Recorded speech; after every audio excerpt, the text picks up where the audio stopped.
My wheelchair is my independence. It means that I can live on my own.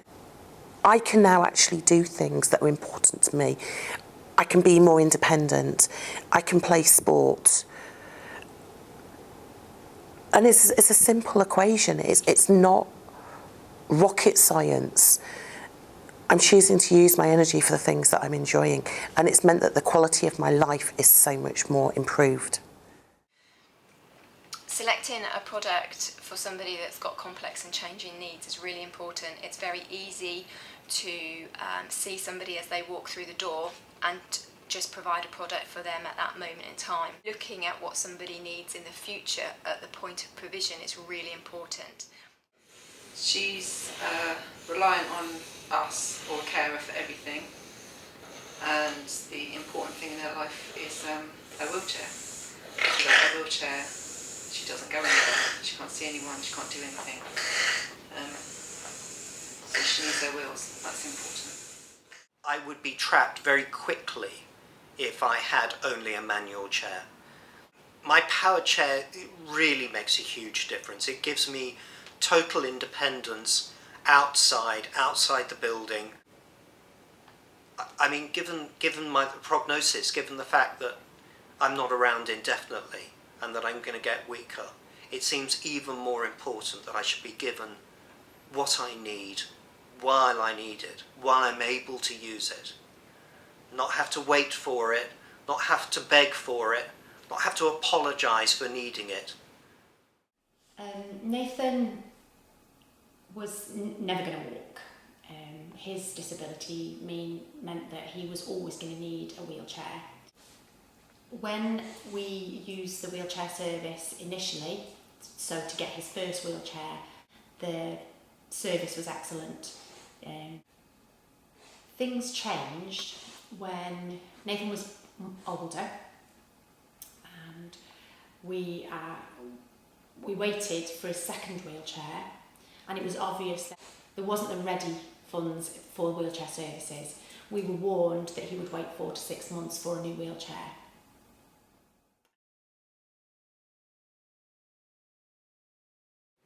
After she had spine surgery, she had to wait almost 8 weeks before she had the proper chair to support her new posture. But in that time, she was just in almost a bog standard chair with cushions supporting her.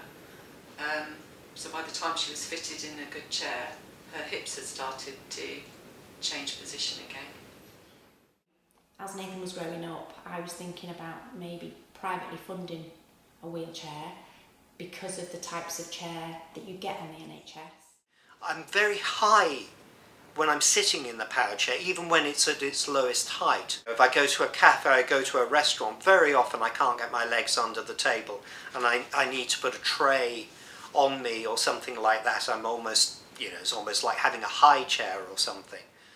Yeah, trying to sit together at the dinner table, it's a bit like Christmas dinner every day, because poor Ellie is the one who's sitting on the piano stool at the end of the table because her chair can't fit under the table.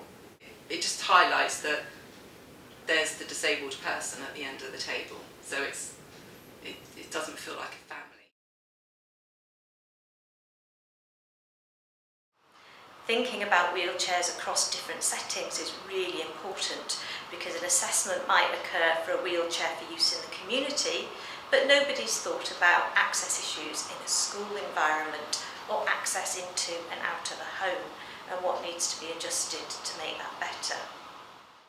I've been very fortunate that really the team who've been helping me, the MND team at my local hospital, have really focused a great deal on my needs. They've really worked together in order to try and make sure that as the changes happen to me, they're thinking proactively of what needs to happen, what needs to change. When I'm at an adult height level, I find that the quality of my interactions with everybody is completely different. I'm seeing people eye to eye. There's a level of communication and a level of respect. As soon as I go down, it's almost like putting on short trousers. It's almost like becoming a kid again.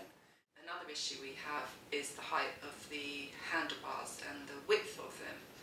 You feel the strain going up your forearm, like RSI shooting up your forearms if you're pushing for a long time. To be honest, at the NHS wheelchair unit, I was never given a choice of the chair that we were offered. It was, this is the chair that is suitable for Nathan. It seems to be that the chair fits the person, not that they look at the person and see which chair best fits to suit that individual person's needs. The difference it makes to me having such a great service that if I've got a concern about seating, I can speak to them before a mark on my skin becomes a pressure sore, which then costs the NHS even more money.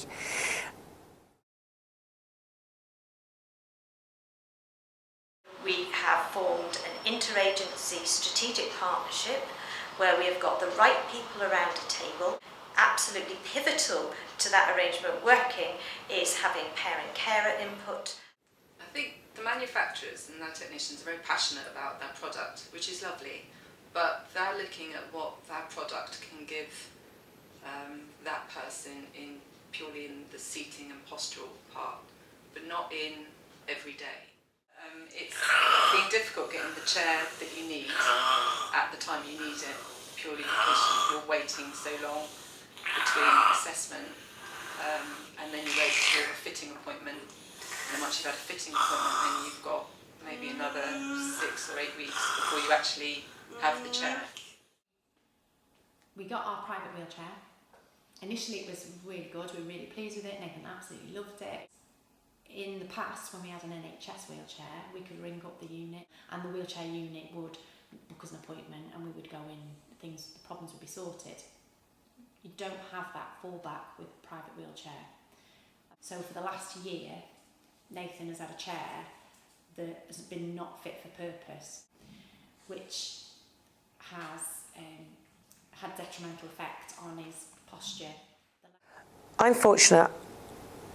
I've got a number of people who provide my wheelchair services who will work together. They will take advice from outside organisations. They'll talk with me, they'll talk with my carers' needs, my teammates' needs, throw them in a box, shake it up and let's come out with a solution together.